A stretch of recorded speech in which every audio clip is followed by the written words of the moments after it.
TNA was all over the timeline. It's all people was trying to talk about was TNA after the Genesis pay-per-view. I mean, what let's run down what happened. Josh Alexander had an I Quit match with Mike Santana, and he quit. And then he quit TNA. And then he quit. Although I don't know what the situation is with that. I think they no. I don't know what the situation is with that, but I can't tell if that's storyline or not. But then you got, and I guess maybe Joe Hendry wins the TNA World Championship. Which I mention that now because I feel like there's other things that are like kind of crazier that we could get into. Yeah, I feel like that was the in a shiny buffs in a January where it seems like everybody is winning titles from everybody else, like Joe Hendry winning the TNA World title. I don't want to say it was like I wasn't surprised that happened, especially with that partnership going on and what TNA and NXT been doing. I guess the first, and I don't know how deep we're gonna get into this conversation, but it felt like there was a changing of a guard on Genesis. Jordynne Grace had a match against Tessa Blanchard. She's a racist. They were the chants for that were so on point. I loved it.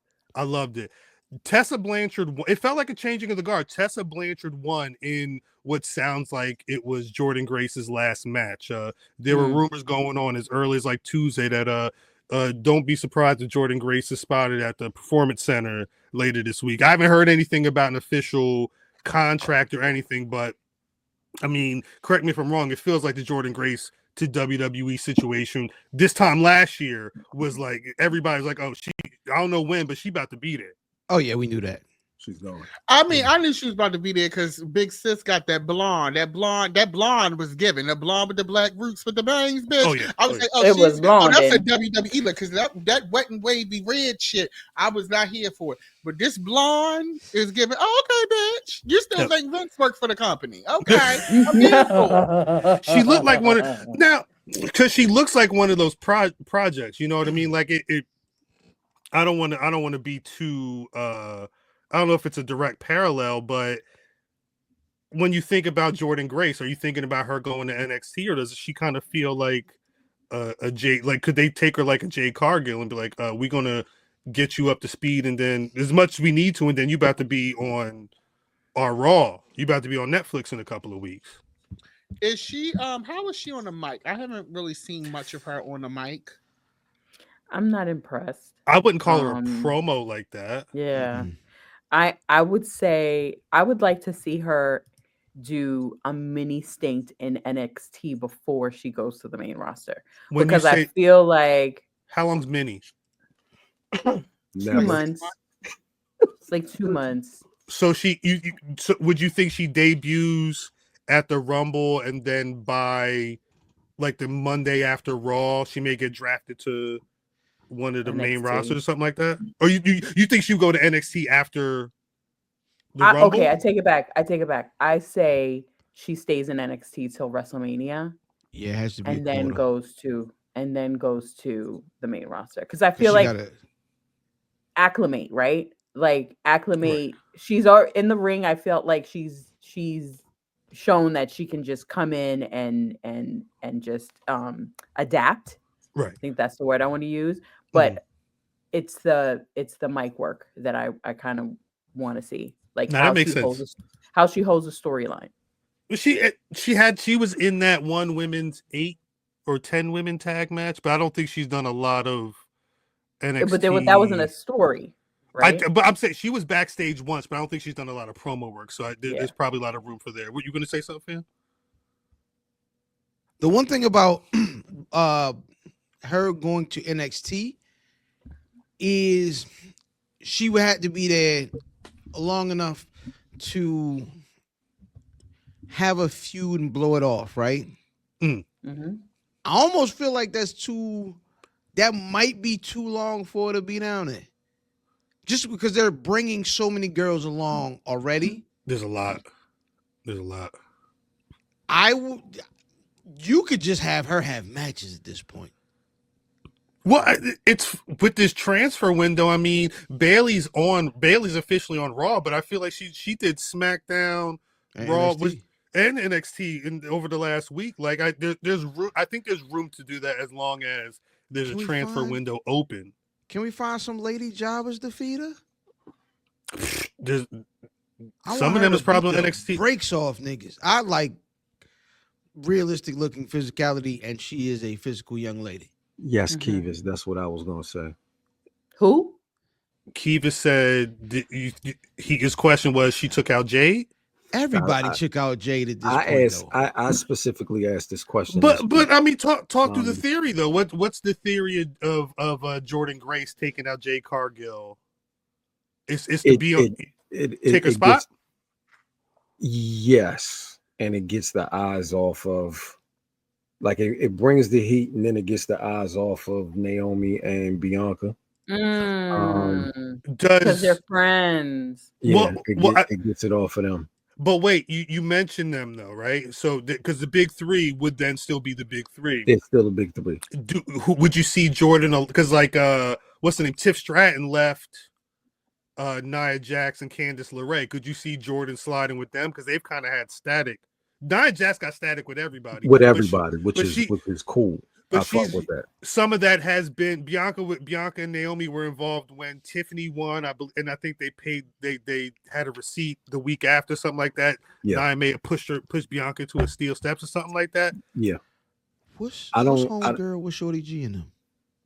Ivy Nile. I would like to see Ivy Nile and Jordynne Grace be a team. No. Beef. Oh, wrestle. You got big beefy women. Big beefy women slapping beef. Yeah. That's it. The thing with NXT is you got Julia, you got Stephanie Vacquier, and you got Zarya. Like I don't see a lot of Zarya. Yeah, that's a thing. Those the other two are prominently featured. I worry about some of these women getting lost. And that's where I was going. I don't know what she could do down there because you still got, even though she got a little bit of heat on her right now, you still got Jada Parker. You still got. But she can work, but I think it would be beneficial for a Jada Parker to work with Jordynne. To work with Jordynne, and I think that it would be beneficial for Jordynne to work with somebody like what is that? Lash Legend. They really see it with her. They just trademarked some new stuff for her. For Lash Out with Legend or something like that. Really? Yeah, they Come on, Lash. Come on. Lash Legend is gone. I think it's a lot of cap about her partner. No disrespect to Miss Jackson. Well, Lash Legend is gone. Well, because she's progressed a lot. She's progressed a lot. It's been a year and change since Lash. Great. We might need to Lash. You know what's interesting? What I find interesting about Lash Legend is watching NXT over the last few years. They kind of hid her. I'm sorry.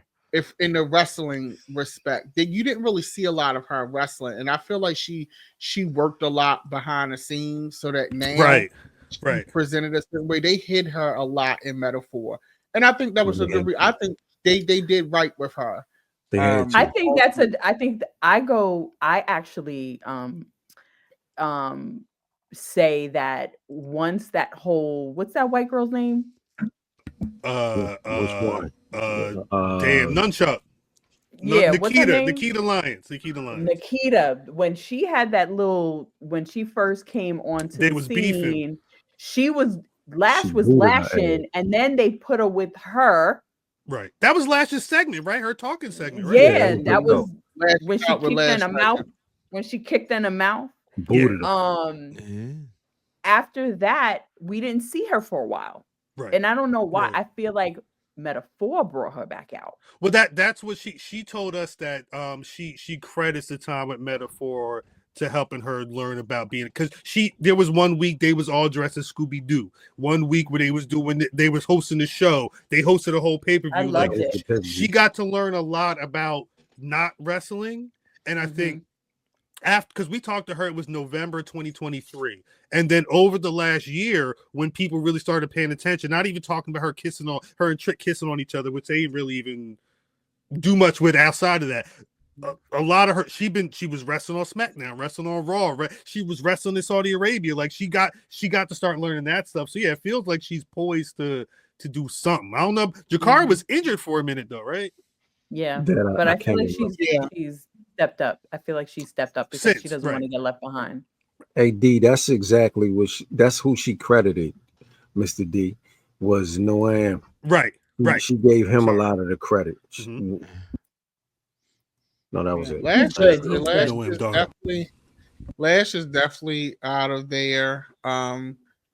It's gonna be interesting to see how things progress with our girls in the business, because we have some very strong ladies. I feel like I was thinking this, but I didn't want to post it from the Black Rasslin account. But I feel like NXT is like WWE's Glow to me, in the sense that there's just such a vast amount of women who get TV time, a myriad of types of women. Like to me, NXT, they may not be the best wrestlers, quote unquote, but to me, they are the best showcase of women in wrestling right now. Period. Yeah, I think they're the most invested in their women. I think they're invested more than any other. Like, so yeah, you could probably find a better match other places, but the usage of women on their show is probably better than anywhere else. Yeah, and it feels like it. It feels strong. It feels you see it. It feels so strong. Yeah. You see it on TV. I'm sorry, you see it on TV every week, week to week. It's one of them things where, I mean, I don't know if that's a Shawn Michaels thing. I don't know if it's just the fact that like they've got one weekly show and they've built such a big roster. It makes DDM when you say that though, when you say that you see NXT as WWE's Glow, there were a lot of people this week who I saw a lot of people thinking like, what's WWE? What is TNA to WWE right now? Because a lot of people think we talked about in the Buckle. I wouldn't be surprised if they bought TNA at some point. A lot of people are like, yo, are they the feeder system for TNA? I like it. Do you guys think that this partnership and the moves that TNA, we didn't even talk about PCO yet, but the moves TNA is making right now, do you think they're trying to operate in a world where they're on their own, or do you think because Anthem is Anthem trying to sell them? It's like build them to sell them at some point. Like, what y'all see for the future for TNA?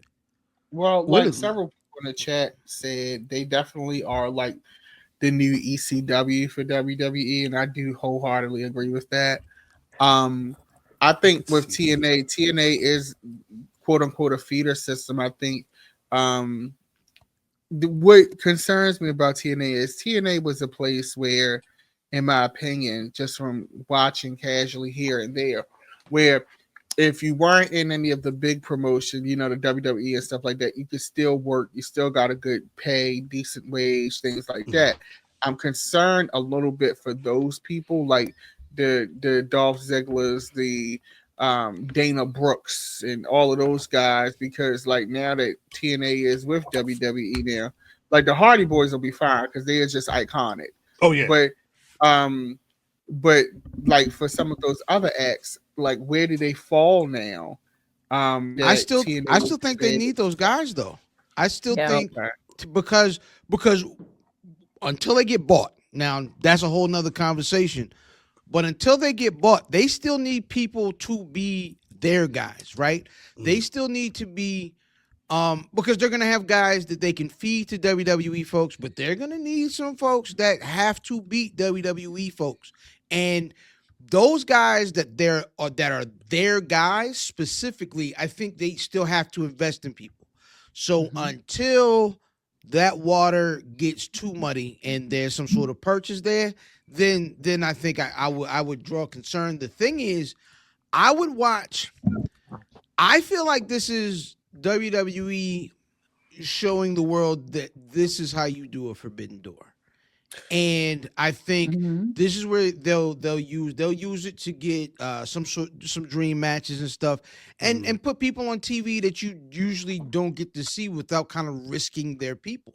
So they could probably get TNA to go holler at indie schmuck number 18 that's doing numbers, and let's see what he about. Go ahead, put him on y'all Mhm. TV, and if you work for y'all, we'll bring him over here. Right. Like, I think they're doing listen, every successful movement is always based in youth. And you combining the WWID stuff with the NIL kids, with people that you can always sprinkle from places Mhm. like Mhm. TNA now. I mean, Right. they just looking for the future. They doing what a good business is supposed to do. Yeah. And I I actually believe in said Joe that. Hendry. I actually said that on TBT this week. I said exactly that. And to touch on that even further, I said I kind of feel like a Nick Nemeth and what's her name? Ashley By Elegance. Ash Ash by by Elegance. Elegance. And I Yeah. feel Ash like, by where the hell did you Elegance. think of that? Like, I think there was intent for them to go over there to help, right? Help do what you just said. Go to the indies, call Joe Schmuck to come over and work with Joe Schmuck to come over while being talent, like on the low, like almost stealth kind of. And somebody like AJ Francis that went over there, right? He's over there right now. This will be his third return if he comes back. And so I think it's purposeful that that you would see people pop up over there. How do Right. we Stay over there how for a do little bit, and then you have the veterans like a Dana Brooke and like a Nick Nemeth To help people work help out. them to Yeah. help people work out. Yeah. how do you think I they think that use those was people? I, Like, I how are they? I'm sorry. How are they going to address those people? You think? I think. Well, I said this is what I think. With I don't know about Nick Nemeth. I don't know about Ash by Elegance. If I AJ don't think they're Francis, coming back. if None. AJ Francis shows up in NXT, he Right. needs to go out there and say, "Allow me to reintroduce myself. My name is AJ." I think in That his would be hard. situation, Yeah. he's already got a path to make that happen. Because literally, you've seen him before. They could talk about, oh yeah, I remember him back in the day. Hit row, blah blah blah blah. But this Formerly is a known as Top reintroduction. Dollar. Exactly. I mean, he But may. also understand this is your third try. But this is the This first time. is The cool thing about AJ is between, like, other than like letting him like rap on the internet, like he didn't talk in WWE. So now he's been able to kind of develop a character. He been So cooking. it's weird. It'll be weird to see how they use people back and forth, because the thing is if this is not if it's one way and the WWE / NXT niggas keep beating it and the TNA niggas, Yeah. it'll be a failure. It'll be terrible. I'd have to check and see what the number, because they've had like Charlie Dempsey's and a couple of other people go over there as well. Not like huge names, but they've had NXT people go over there. I'd have to check and see what the win-loss record. I feel like they may win more than they lose, but that's a good point. I mean, at a certain point, and that's kind of what I felt with the NXT stuff that Shawn Michaels was doing over the last year. You knew that TNA was coming over. A lot of the time TNA was coming over to lose. It wasn't as bad as when AEW and Impact went through the Forbidden Door, and Kenny Omega Kenny Omega beat everybody ass, which he probably should, but he beat everybody ass during that tour. Like you would hope that at some point, but I think the NXT a Joe Hendry joint could go over. But I think the NXT joints, even though they lost, it was a good showing, right? It wasn't bad at all. It wasn't bad at all. And I also think, going back to the AJ Francis thing, I liked it. Like I felt like he did speak in WWE, and I liked it. So this iteration, this new path, I'm looking forward to what else he could, like, what else can he do Because in my opinion, I thought he was the better out of all three. I mean, it may not even be not to cut you. It may not be what can he do. Sometimes it's what made they allow him to do. Because I think that was his big thing was he knew that he could do this. He wasn't able to show that he could do this because they wanted Yami 17 from overseas to be the number one in that squad. Like so I mean I'm not caping, but like there a lot of that is part of it too. But then it goes back to what I said. Is it going to be a situation where they're going to have carte blanche on who comes over? Like they're clearly going to have carte blanche on who comes over. So are they going to block people? Is this going to be a real true path? Are we really going to see some people come back? I don't think a Nick Nemeth and an Ash for Elegance. I don't think they would come back. They don't need to. I don't think they need to with no fashions. I don't think they need to come back because of where they are. Because of where they are. But I think I think they're plants. I think they were put there for a reason to bring and I think Tommy Dreamer is a key element to that whole organization as well. Oh, of course. Yeah. Wait. Mr. D. Never say never. Not with that chant. You know something, fellas. Even if they were chanting, "She's a racist," then they was loud with that. Loud and she proud. And shout out to Texas, because what does show me is that we have a view of people, we have a view of regions, because of what we see on TV at large, but we forget that there are various communities and different types of people all over the country. They may not be as represented as some others, but that was interesting to have that happen in Texas, because if it had happened in like New Jersey or like upper East Coast city or California or something, it would be expected. But to have it happen in Texas, bitch, they can't say it was Trump. Nope. Yeah, they can't say, oh, they liberal out there. This is Texas. I'm like, bitch, this is Texas, bitch, and you and that heavy ass chin is getting booed out the fucking building. It was heavy. That's a heavy chin. She needs to get that shaved. Now she needs to go see my girl's my girl's surgeon. Go hook out with my girl's guy. Get that thing shaved down. Get that smoothed out. It's giving you got both chromosomes, sis. If they're trying to, because I mean, again, she beat, somebody cut the mic. I can't. She beat Jordynne Grace, who felt like she was one of the top dogs over there for the last couple years. Tessa Blanchard used to be your Impact World Champion. Mm-hmm. They had 5 years ago. They had to take the title from her because she was not trying to defend it. On what planet am I not supposed to believe that she's back? I don't know who else is over there that could be the I don't want to say the face of the women's division, because they might make her. She might beat Joe Hendry.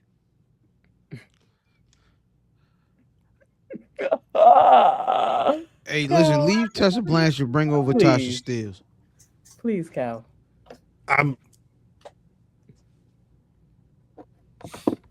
I'm just saying. Part is, word on the street is this nigga Tessa Blanchard was doing half of Tasha Steelz moves out there. I mean, she got something from somewhere.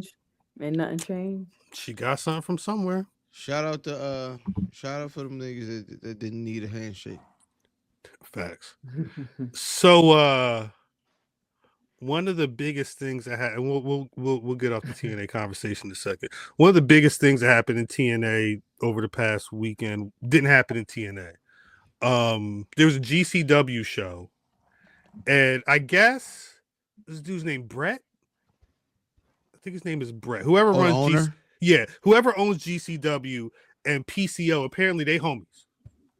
And so PCO said, "Hey, this is the story. This is what the sheets are saying." PCO said, "Hey, Brett, I know you got this GCW show this weekend, right?" He said, I got the TNA digital media title, right? we're working on a storyline where I'm gonna go out there and I'm gonna break the title in the middle of the ring. I'm gonna quit TNA. I'm gonna talk all this shit on your show. And Brett Lauderdale, thank you, Brett Lauderdale, probably was like, "Yo, TNA got this partnership with WWE. They working with NXT. They real mixy right now. This sound like it could be on the level." And then once the damn the feed hit the timeline said, hey, this don't look right. And then TNA apparently saw it, and they was even more. I understand being pissed enough to like break shit and quit your job. I understand. So it get real. It get real sometimes. I'd rather steal shit than quit. But this my thing. This my thing. What did he think was going to be the like? He thought. Did he think WWE or AEW or somebody was going to be like, "Hey, we want the guy that destroyed the title in the middle of the ring before he left"? Because he had dates. He's supposed to be working this weekend in Impact. Now he ain't got no Nobody title. wanted to see that shit. Hey, listen, his whole life is a senior moment at this point. He walk around like Frankenstein. I can't. Nah, you see. He is walking around like Frankenstein. He walking around like Frankenstein. He can't smoke it. He look crazy. But the thing is, I don't want to see PCO wrestle, right? Because you aren't going to get a good match. Like, you know that thing that like Daniel Bryan was doing, where like he was selling an injury to where you automatically attribute it to some of the CTE he might got. You know what I'm saying? He's playing that game. So he plays with that fear. You don't get the pluses from a Daniel Bryan match. You just out there scared that this old man gonna have a fit. Right. There's no joy in that other than like, oh, look at the punishment he taking. Yay. No, he sucks. Oh my gosh, it's terrible. He sucks. We had this back when, mind you, shouts to Tron Tragedy. Back when we were watching TNA faithfully weekly during the pandemic, that was the conversation. It was we probably had. It may have been the last time we led a show with TNA. It was. You got your Rich Swans. You're gonna get your Chris Bays. You're gonna get. There's a lot of dope black talent out there. And then you're going to get PCO, and you're going to get a guy with a puppet. You're going to get like rejects from the Ravens flock. Like it was so. There was a whole other side of TNA that was a bunch of nonsense, and he thrived in that for a bit. The Abyss era, no shade, but the white voodoo guy. Is he still in WWE? Is he still Abyss? in WWE? Yeah, he's producing. He's writer, yeah. Joe Park. Yeah, he been over there. He made. Was it Bray Wyatt? There was some stuff where like he was consistently producing for a bit. Yeah. Crazy Steve. Crazy goddamn Steve. Crazy Steve. Yes. That was the back and forth with TNA, and it's funny. And PCO is a big part of that. PCO is a big part of the shit that I didn't want to see in TNA over the last however many. Maybe that's it. Is Crazy Steve still in Impact? No. They don't have any crazy puppeteer. Is Sammy Callahan's not there no more? I would guess Callahan's still around. Last time I saw him, he was doing independent, so I don't know. Sammy Callahan's the one that threw Moose in the trash. Shout out Sammy Callahan. Moose threw Moose in the trash, but yes, he jumped in the trash can. He did jump in the trash can for real. Don't make me pull out the. Pull it out. You think run I it? Yo, run it. Run it. No. Run it. Jesus Christ. Nah, so PCO done.